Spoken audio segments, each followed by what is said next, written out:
કેમ દાદા રડો છો? મને આવે પણ મારે રોવાય નહીં તમારે આગળ.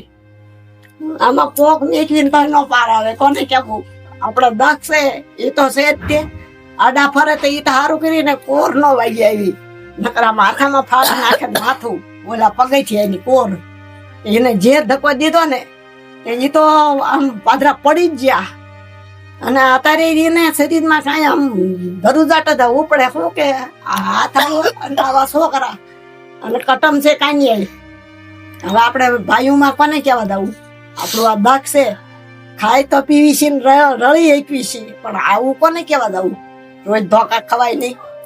છોકરાના હાથના. હા, ગામનું કોઈ તું ન કે, પણ આપણે પોતાની પ્રજા આપણને મારે છે તો આપણે ઉપરવાળાને માંગણી કરવાની કે અમારા આવા ભાઈ, અમારા છોકરા અમારા નથી હોય ને તો એને કાંઈક દી આવે. તારે મને કોંચ લઈને મારવા દોડ્યો તો, પણ સારું કર્યું કોંચ માથામાં ન વાગી. તારે જ હું વહી જાત.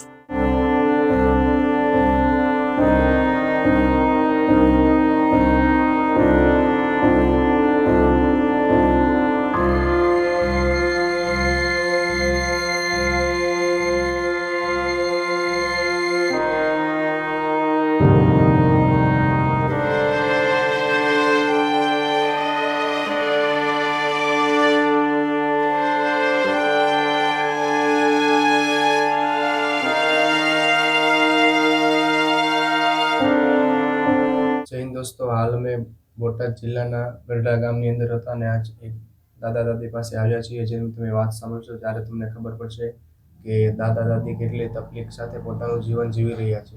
તો કંઈ નહીં, દાદા દાદીની તકલીફ સાંભળી અને તેમની કંઈક મદદ કરવાની કોશિશ કરીએ. તો બા, પહેલા તો મારું નામ અંકિત છે. તમારું નામ શું છે? મારું નામ જમનાબેન. જમનાબેન. હા. દાદા તમારું? મશરૂભાઈ. મશરૂભાઈ. તો બા, પરિવારમાં કોણ કોણ છે? પરિવારમાં 2 દીકરા છે અને એક દીકરી વિકલાંગ છે. એ અમદાવાદમાં એકલી રહે છે. અને આ ભાઈ બોલો મગજનો જે ઓલો છે ને એ રહેવા જ નથી દેતો ઘરમાં. ગમે તારે આવીએ ને તે સીધા આમ હાથ વગ કરીને પૈસા માગી અને સીધા ધોકા જ ઉડાડે છે. ગમે એટલું ખાવા દેવી, ગમે એટલું એને રાખવી, તો એ આમ બીકમાં જ અમારે રહેવાનું. કાયમ બીક સિવાય બહાર વૈયા જાય છેવટે. તે 7 વર્ષ બહાર આવી ગયા અને અત્યારે વાનું પ્રોબ્લેમ થયું મને. આમને ડાયાબિટીસનું ઓપરેશન કર્યું. પછી આપણે ઘરે તો આવું 12 વર્ષ રખડતા ટાઈટમ ગયા હતા. તે 7 વર્ષ રખડી અને ઘરે પાછા આવ્યા તોય અમારે એની દસ્યા. એટલે અમારે તો ઓલા ઘડે આ બેન મહિનેથી કામ કરીને ખવડાવે છે. હાથે પછી બેન છે મારે. તે ઓલા ઘડે શું કરવું કે કોણ કરે?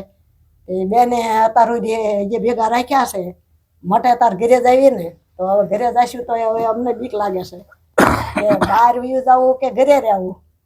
કેમ ઘરે જતા બીક લાગે છે બેન? એટલે આ મારવાની હિસાબે એમ. અને એની દવા કરાવતા તે દવા પીવે છે. દવા લેવાય જ આવી છે. ભાવનગર કમલેશ સાહેબની દવા લીધી હતી 5 વર્ષ અને અત્યારે સરકારી દવાખાનાની લીધી, લાલ દવાખાનાની. હવે એના મગજમાં શું હોય ભગવાન જાણે. અમે તો ઓલા ઘોડે થાકી ગયા. પરણાવ્યો તો પણ કઈ ઘર હાલ્યું નહીં. તે પછી અમારે હારે આમ બાજુ આ રીતે અમારે હારે વર્તમાન કરે છે. પણ તોય અમે તો માનો બીકના માર્યા ઘડીક ઘરમાં રહી. એ બારો હોય ને તારે અમે કામકાજ કરીએ, ન કરતો બીક જ તે. તમે ઘર જોયું ને એમાં હારી હંદવારી અમારા હાથે નથી નીકળતી. આમાં બેઠો હોય ને તો ખુરશી રાખીને મોટો સાહેબ હોય ને આપણને બીવરાવે કે અમે બારા 2 રખડવી. હવે 2 શું કરવી? એને કાંઈ પગ્યું જ નહીં. હા, દીવગ્યામાં 7 વાગ્યામાં ધોકો લીધો અને ઢોર મારે ને આ બેન આવી ગયા. નકર અમારે એકાદ બીજીને માથું ફાડ નાખે એવો ધોવાનો ધોકો. મારી ઉપર 4-5 વાળ્યા. આ બાબાના હાથે ફ્રેક્ચર થઈ ગયું છે. એ ભાઈ હાદો પાટો બાંધ્યો છે અને હું દવાખાને જતી ને મહિનો પાટા બંધાવ્યા. લ્યો, જય ભગવાન, અમારા કસણા હોય એવું થાય. હવે શું કરવાનું બાપા? અમે તો હવે એમ થાય કે અમે મરી જાય કાંઈ ના મારી નાખવી. કેમ કેટલી બીક લાગે છે. સાચી વાત છે. 3 જણા આપણે આપણા છોકરાથી બીવું પડે છે. હા, શું કરું? આપણે એને મોટો કર્યો, પાલી પોસીને, અત્યારમાં આપણેથી એનાથી બીવું પડે છે. બીવું પડે છે. હું કે અમે કઈ પગ્યું એમ નથી. અને ઓલા ઘડે છૂટા ઘાસ કરવાના. આપણને ઊભો થઈને મારશે એવી ખબર ન હોય. અને તો પકડ્યા અમારા હાથમાં ન રહે. જોવા નાખો અને જો હાથે રાંધીને ખાય, અમારું રાંધેલું હોય તો પીડ્યું રહેવા દે, અને એને ફાવે એ રાંધે, ગમે એના હાથે તેલ લઈ આવશે ઘરમાંથી, ગમે એ લાવીને તે એના હાથે રાંધશે, અમારું રાંધેલું પીડ્યું રહે અને એને ફાવે એવું એ રાંધે. અત્યારે જે આવ્યો નથી 3 વાગે આવશે પછી રાંધશે ને ખાશે ને એકલો રિયેલો 6-7 વર્ષ રહ્યો. તો હવે તો આપણે ઘરે જ આવવું ને, તે ઘરે આવ્યા હતા અમારે તો એની દિશા રળીને ખાવા દે તો સારું. હું ઠેલો લઈને બંગડીયું ખાલી લઈને જાઉં છું તે વેસવા, એમ થાય કે આપણે વાપરવાનું રડે થોડું થોડું. તે આ ભાભાથી કામ નથી થતું હવે, નકર કામે જતા હું જાતી, પણ હવે આમાં તો આપણે જઈ શકીએ એવું નથી, કેમ જવું? હદડ હાવ થઈ ગયા એમને. વાં આવ્યો ને અમને ડાયાબિટીનું ઓપરેશન કર્યું ત્યારે આવ્યો ને, હારે અઠવાડિયું હારે રહ્યો તે ત્યારે ના દવાખાનામાં મારવા માંડ્યો. એટલે દવાખાનામાં હારે હતો અમારી હારે મારવા મળ્યો? હા, તમને પણ માર્યા? મને મારવા માંડ્યો. બેનું આવ્યું ડૉક્ટર, બેનું બધી સેવા કરવા આવ્યા બધાય. તો કે જો ડૉક્ટર ઓલા પોલીસ બોલાવી ને તો આખું દવાખાનું ભેગું થાય. તે બિચારાએ મને સારવાર કરી અને એને કાંઈ ન કીધું, અને અમારે હારે આમને હારે દવાખાને આવ્યો અને સેવા કરે એટલે ખરાખીને આમ પગ કસરે ને હાથ કસરે ને ખરાખીને આપણે તેમ થાય ડાયો થઈ ગયો. તો જે ઓલું થયું ને એને મગજમાં ગમે એ આવ્યું તે માર્યું હાથ માથે, આમ લાગટ ખાટલાઈને લાઈન, અને મને જે માર્યું ને તે મારે તો હાથમાં જાય લોહી. તે બીજા બેનોએ પાટા બાંધ્યા અને મારી સારવાર કરી. એટલે તમને એવું માર્યું કે લોહી નીકળી ગયા હતા? હા, બેનું હોય તેને હાજરી દવાખાનાની ડાયાબિટીનું ઓપરેશનના વોર્ડમાં લ્યો. અને તમે કહો એવું કામ કરે ખરાખરનું, ગમે એ લેવા મૂકવા, રાતે ઓલા દેવા જાય દાખલા. આપણે એમ થાય કે આને ભાડ્યું નથી, પણ તો એ તો બીજા માળે અમારો વારો હતો. તે દોડીને જાય ને આવે, જાય ને આવે એવું કામકાજ કર્યું. પણ એને હું પૂછ્યું ને તે મારી લીધું પાધરું, તે પટ્ટી મારી લીધી ટિફિનના ખાનાની, આમાં હોહારી નીકળી જાય અહીં સુધી. તે બજાર બેનવીએ સારવાર કરી તો અહીંયા ધણ હતું, પણ સીધું આમ હાથ કર્યો ને મેં તો આમાં દાંટી ગયો. અને ઘરે કેટલી વખત એવું થોડું થોડું મારે છે, પણ ધોકો લીધો સારું કર્યું, માથા બાથામાં ન આવ્યો. એક વાર ભાણિયાની જાન જાય અને મારે દેકારો કરાય નહીં, અમારે અમને આડા ફેર્યા ને તો એમને હોય તેને ધોકો આટ્યો. તે જો આમાં ફ્રેક્ચર કરી નાખ્યું, સાદો પાટો બંધાયો. નકર તો મેં કે દવાખાને મારે જવું એને જવું. એને ભાઈ માર્યું તો ફ્રેક્ચર થઈ ગયું? હા, એ ફ્રેક્ચર ભાઈ આવ્યો એને જ પાટા બાંધ્યા. હમણે સેવા કરે એ ભાઈએ 3 પાટા બાંધ્યા એને. અને મેં 2 હજે કાલે જ પાટો છોડ્યો છે, રૂઈ આવી જાય એટલે. તે નકર આમાં રોજ પાટા બંધાવતી. રગ કેમ કપાઈ જાય હોય એમ ધારોડી બપોર સુધી પાટામાં લોહી નીકળ્યું સરકારી દવાખાનામાં. ભાઈને કઈ માનસિક બીમારી છે કે? આ માનસિક બીમારી છે જ, તે અમે દવા લેતા જ હતા, પણ હવે આને ક્યાં લઈ જાવ એમ થાય છે અમને. મૂળ માનસિક બીમારીની દવા લેતા અમે, અને ભાવનગરથી ને અમે અમારી હારે દવા લાવ્યા હતા આને આમની હારી. તો એ બીજું બોલે. આ કોકને એમ થાય કે આને માનસિક અસર નથી, પણ અમે દવા લીધેલી છે ને, કમલેશ શાહની ભારે દવા લીધેલી છે. એને ઘણા વરા થયા, 20 વરા થવા આવ્યા તારે અમે એની દવા લીધી હતી. તે થોડાક દી સારું રહ્યું, ટેમ્પો આંકે છે, કારીગર છે, બધી વાતનો કારીગર છે. પણ જ્યારે આ થાય ને ત્યારે આને શું થાય છે ને એ આમ બોલે ચાલે નહીં. એને સીધું મારવું હોય ને તો ગમે એ હાથમાં લઈને કશું કામ કરવું નથી, એમ એમ કરે. મારે કામ જ નથી કરવું અને તમારે મને દેવાનું, મારું તમે વાપરી નાખ્યું છે. એવું બધું. હવે એને મને શું દીધું હશે? પરણાવ્યો તો રૂપિયો એમે એનો ભાગ્યો નથી. લગ્ન કર્યા હતા કે બાયડી વહી જઈ, તારે મને કોંચ લઈને મારવા દોડ્યો તો, પણ સારું કર્યું કોંચ માથામાં ન વાગી, તારે જ હું વહી જાત. એટલે કેમ કોસ લઈને પાછળ એટલે બાઈ નો આવી ને તેડવા ગયા હતા, કે નો આવી એટલે મને આમાં હાથમાં કોંચ ભાળી ગયો એટલે બટક્યું. તે કોંચ લઈને 2 તો મારી લીધી હતી, પણ મેં પકડીને આમ મૂકી નહીં. અને વાંસરીમાં હું આમ ફરતી ઢાળાણી તોય મેં મૂકી નહીં કોંચ. ત્યાં વળી થોડાક દી રાગે થયું, ત્યાં વળી પાછું અત્યારે ઉપડ્યું. લ્યો હવે 7-8 વર્ષથી ને 1 ધારું ઉપડ્યું. મૂકીને ભાગી જાય છે ને કે હાથે રાંધી ખાય છે, ના કોઈ પાસે માગે કાંઈ નહીં, બોલે ચાલે નહીં, કોઈ ન્યારે ન બોલે કાંઈ, બારે તે તોફાન નહીં કાંઈ. પણ હવે આ ઘરે જે છે એ છે. હા, તમારી બંને ઉપર ખાલી કોપ જમાવે છે. કરો તે અમને ભાળે ને તો ડોળા કાઢશે આમ ખુરશીએ બેસે, આમ હલે ખરાખરનો, આમ સાહેબ આમ હલે, હા બેઠો બેઠો. અને અમને તો આમ આગા બેઠા હોય તો બીક લાગે કે આ મોટો સાહેબ છે, ક્યારે ઊભો થાય નક્કી નહીં. અને થાય તે લ્યો, થાય તે. સાચી વાત છે. હા, એવી રીતના કરતો હોય તો બીક તો લાગે ને. બીક તો, અને બેઠો બેઠો આમ કરે, હલે કેટલોય. ઓલી હાજર હા, કે ખુરશી કેમ હલે, હું કહું ને એમ જ કરવાનું. હું કહું ને એટલું એવું. કરવાનું હોય. ઘરે કોઈને આવવા નહીં દેવાના. આ એવું. ભાઈ આવ્યો ને ત્યારે તમને લઈને ઈવડાઈને જ કે આવવા જ નહીં દેવાના. એ મારા બેનની ભાણીનો ભાણો છે અને આ હગા બેન છે. તો એ કોઈ હગાવાલાને આવવાના જ નહીં, મારું કાંઈ કરતા નથી. તે આ ઘરમાં કોઈને ગરવા નહીં દેવાના. આવી રીતે બોલે. અને હું મારું- કહું ને મારું કીધું જ કરવાનું એમ. મારું જ કરવાનું. અમારે એનું કીધું કેટલું કરવું. સાચી વાત છે. અત્યારમાં સમય એનો છે કે તમારું કીધું એ કરે ને. હા હા, અત્યારે અમારે એનું કીધું કરવાનું. અને અમારે એની બીકમાં રહેવાનું. દીકરી વિકલાંગ છે ને, અત્યારે ખૂબ ભણી છે. એને અત્યારે 50,000 પગાર હોય ને એટલું ભણી છે, પણ એના નસીબ પાસા છે. તો અત્યારે એ ભાડું ભરીને રહ્યા છે. અને એને હોય મારી હતી. તમારી છોકરીને પણ મારી હતી? હા, એને મારી હતી. એટલે એ બીકની મારી અહીં નથી આવતી. એ ઘરે ક્યાં છે? અમદાવાદમાં. એ પણ અપંગ છે? હા હા, બેઠી બેઠી હાલે છે. અને એને ઘરે આવવું છે, પણ આ ભાઈએ મારી હતી ને તો એની બીક લાગે છે એને. એટલે બેનને ઘરે આવું છે પણ ભાઈની બીક હા, લાગે છે. અમને તો આવું કર્યું એટલે અમે કઈ હેકવી નહીં એને, તો નો આવતી. હવે ભાડું ભરીને કેટલીક રહે, આવ્યક નહીં. સાચી વાત છે. તમે આવ્યક પણ- હોય તો એ રહી શકે ને. અને અમારી પાસે કમાણી નથી, હોય તો મેં એને મોકલાવી. પણ અત્યારે એ કઈ બે આંડી ગયા, કામ કરતા હતા. પણ હવે આપણે કામ કરવી તો એને 2,000 5,000 મોકલાવી. પણ હવે અત્યારે આપણે તો એમ માનો કે હું દવાખાને ના, અત્યારે મને બોલાવી હતી કે તમે આ વાયર રહી ગયા છો, તે હાલી નથી શકતા, તે મને મોઢું દેખાડવા આવો. તે મેં અહીં હું જર્સી પહેરી, આ ન ભાળે એટલે. એ નકર ભાળીને કેમ મને કે તમને શું થયું.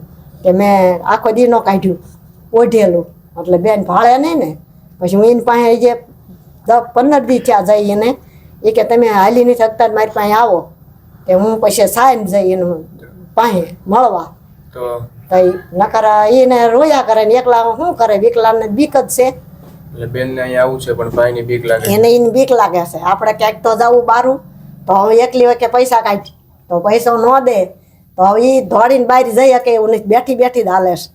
હાવ 40 વર્ષની છે, આ ભાઈ 35 વર્ષનો છે, અને એક 30 વર્ષનો છે. એ તો એની કરતાંય નપાવટ છે, ઘરે જ નથી આવતો.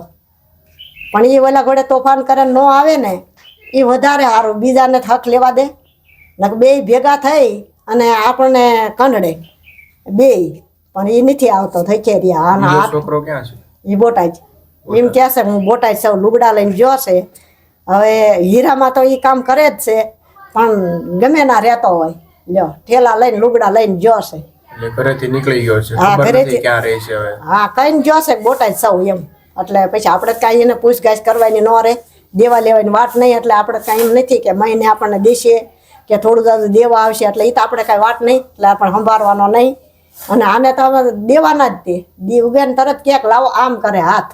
એટલે આપણે તો મારા સપટી વગાડે ને તો બીક લાગે, તે આ કાઢવા માંડવી જે હોય એ ગુંજામાં 5 પછી જે હોય એ આપણે એને દઈ દેવાના. દી ઉગ્યામાં તો પૈસા ન માગ્યા ને ધોકા જ ઉડાડ્યા લ્યો. એટલે આ મહિનામાંથી 2-3 વાર અમને મારી જ લે, એ મહિનામાં 1-2 વાર તો મારી જ લે. થોડું મારે પણ મારી લે. એમાં હજુ કેલ તો ધોકા જ ઈવડે ઈ બીજી ભાઈના વાગ્યા ને, એવા ધોકા વાગ્યા. એટલે અમે કાંઈ ન કરી શક્યા કે આ બેનું સાહેબ ક્યાં જાય.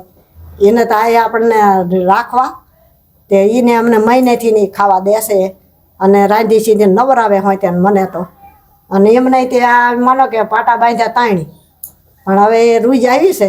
હવે ફ્રેક્ચર હોય એવું હાસું, પણ મારે તો એમ માનો કે રૂજ આવી છે, બહુ લોહી નીકળ્યું. પણ હવે હશે અમારા નસીબ. સાચી વાત છે, નસીબમાં જે લખ્યું હવે એ તો અમારે ભોગવવાનું છે. આપણે કોઈનો દોષ નહીં આમાં. શું જે કરવાનું? નસીબમાં લખ્યું ભોગવવું એ પડે. તો અમારે ભોગવાઈને છૂટક્યો જ નથી. અમારા છોકરા અમારા નથી હોય ને તો એને કાંઈક દી આવે. દુઃખ તો ઘણું થાય છે. પણ કોને કહેવું? કોને કેવું?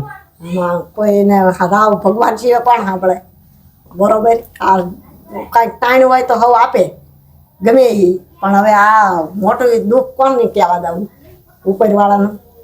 કેમ દાદા રડો છો? દાદાને હું પણ મને આવે પણ મારે રોવાય નહીં તમારે આગળ. જે નસીબમાં લખ્યું એ ભોગવવું પડે. હા, એ તો અમારે ભોગવવાનું જ છે. આપણે કોઈ નો દોષ નહીં આમાં. શું કરવાનું? જે નસીબમાં લખ્યું એ ભોગવવું પડે. આમાં પોક મેકવીને કઈ ન પાર આવે, કોને કેવું? આપણો દખ છે એ તો છે જ તે. આડા ફરે તો એ તો સારું કરીને કોર ન વાગી આવી, નકર આમ માથામાં ફાડી નાખે માથું, ઓલા પગેથી એની કોર. એને જે ધક્કો દીધો ને એ તો આમ પાદરા પડી જ ગયા. અને અત્યારે એને શરીરમાં કાંઈ આમ ધરુજાટ જ ઉપડે, શું કે આ હાથ આવ્યો અને આવા છોકરા અને કટમ છે કાંઈ નહીં. હવે આપણે ભાઈઓમાં કોને કહેવા દઉં? આપણું આ દખ છે, ખાય તો પીવી છે ને રળી એકવી છે, પણ આવું કોને કહેવા દઉં? રોજ ધોકા ખવાય નહીં. છોકરાના હાથના. હા, ગામનું કોઈ તું ન કે, પણ આપણે પોતાની પ્રજા આપણને મારે છે, તો આપણે ઉપરવાળાને માંગણી કરવાની કે અમારા આવા ભાઈ. તો અત્યારમાં તમારી પાસે કઈ અનાજ કરિયાણું છે કે નથી? અત્યારે ઓલા ઘોડે આ સમેટીનું જો આવે એ અમે લઈને ખાવી છીએ, અને ઓલા ઘોડે થોડું જાજુ વેચાતું લઈને ખાવી. આપણે ખાવું તો પડે. ખાવું તો કાંટો તો પૂરો પડે ને. હા, 3 જણાનો પૂરવાનો, એને તો ફાવે એ ખાય. તો તમે અત્યારમાં શું કામ કરો? અત્યારે હું એક ઠેલો લઈ અને બંગડીયું લઈને જાતી, પણ હવે મારા કેડે મારા હાથમાં ઠેલો નથી રહેતો. થોડીક બંગડીયું લાવવું બોટાઈથી અને વેચવા જાવ ઠેલો લઈને ઘરે ઘરે. બાયું બંગડીયું લેવી છે તો વળી કોઈક ઊભી રાખે તો 5 રૂપિયા 25 રૂપિયા જે આવે એ તે હું. બંગડી વેચવાનો ધંધો કરો? હા, બંગડીયું વેચું છું. ને દાદા તમે શું કામ કરો અત્યારે? હું તો મજૂરી કરતો હતો, પણ આ વગાડ્યું એટલે પછી ક્યાંય જવાય નહીં. મહિના દી થયા હોય એમને. મહિના દિવસ તો ત્યાં જ્યાં જ નથી.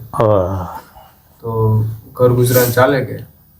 એ આ એમ ઓલા ઘોડે સમેટીનું આવે અને એ ખાઈ અને એમને રોડે. રોડવી છે.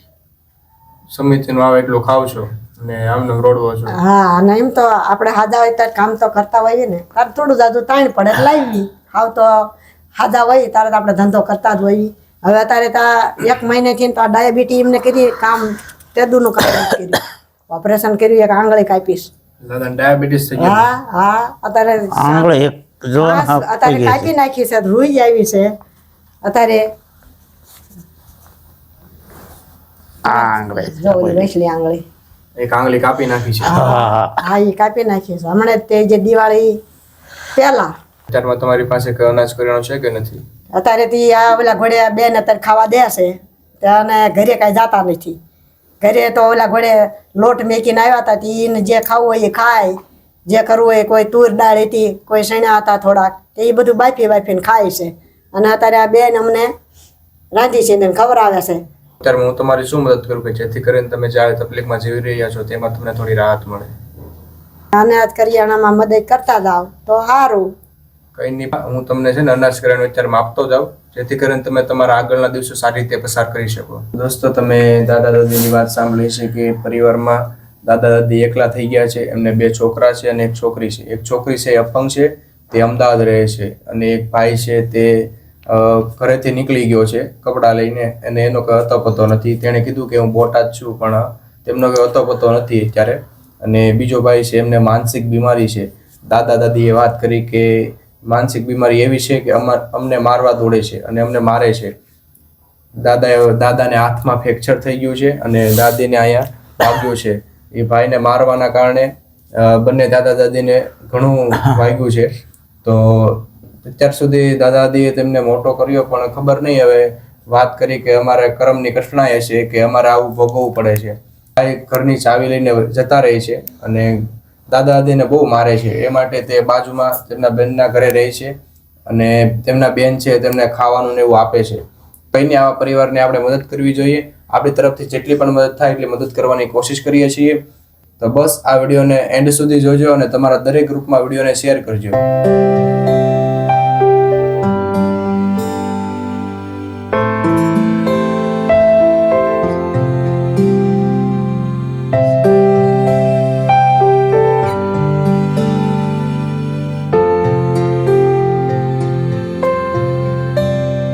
તો બા, હા, તમે જે રાશન કાર્ડ જોતો તે બધું આવી ગયું? આવી ગયું. કેવું લાગે છે? હા, હવે સારું લાગે છે. શું કરું? અને આટલી સહાય કરી એ ઘણું સારું. બીજું તો આપણે શું કરવી? મારી તરફથી જેટલી પણ મદદ થઈ છે એટલી મેં મદદ કરવાની કોશિશ કરી છે. હા હા, તો તમને કેવું લાગે છે? સારું લાગે. અમને તો આવી મહેનત વાળા એ માનો કે ઘરે તો આપણે ભાઈ નથી, પણ તમારી જેવા ભાઈઓની સેવા કરે એ સારું કહેવાય. જો આવી મહેનત કરતા રહેજો, અને અમારી જેવા કોઈ હોય એ ના આપજો, બરોબર? બીજું શું કરીએ? ને બા રડો નહીં. આજના જીવનનું તમને મેં આપ્યું છે, હવે તમારે રડવા નથી. નથી રડવું, પણ હાથ કાઢીને તોય પાર નહીં થાય એવું. જો આ ભાઈ છે માણો, એ નજરે જ જોવે છે, પણ શું કરે? હા, તો ઘણું આપણે નથી રોવું, પણ હાથ કાઢીને રોઈએ તો ન પાર આવે. લો, સપટી વગાડે ને પૈસા કાઢવી એને રાખવી તો એ સતાય ધોકા મારે છે. જો હું કરું, રડવી નહીં તો હાથ કાઢીને રોવી તો ન પાર આવે. તમને ઘડે વરાના કરે અને આવીને આવી સેવાઓ કરજો. અમારી કરતા કોઈ ઓલા હોય ને એની તમે બધા આવીને આવી મહેનત કરજો, એટલે ભગવાન તમને સુખી રાખે. બસ અમને એવા જ આશીર્વાદ અને આપજો. ભગવાન તમને સુખી રાખે ને આવીને આવી બધા સેવાઓ કરજો, બરોબર? તોડવાની તમને ભગવતી તમને દાદુ આપે, અને તમે આવા ગરીબ માવતરની ગમે એની સેવા કરજો. લો, અને ભગવાન અમે તમારો ખૂબ ખૂબ આભાર માનીએ છીએ. બસ અમને એવા જ આશીર્વાદ આપજો કે અમે તમારા જે વધુ લોકો સુધી પહોંચી શકીએ ને વધુ લોકોની મદદ કરી શકીએ. કરજો અને આવીને આવી મહેનત કરજો, એટલે ભગવતી તમને આવા નવા નરવા રાખે સેવા કરવામાં, અને હવને આપજો એટલે ભગવાન તમને પવરાના કરે અને સુખી રાખે, એવા અમારા આશીર્વાદ છે. જો કઈ નહીં દાદા બા, તમારું ધ્યાન રાખજો. સારું, ચાલો મારે ચાલીએ.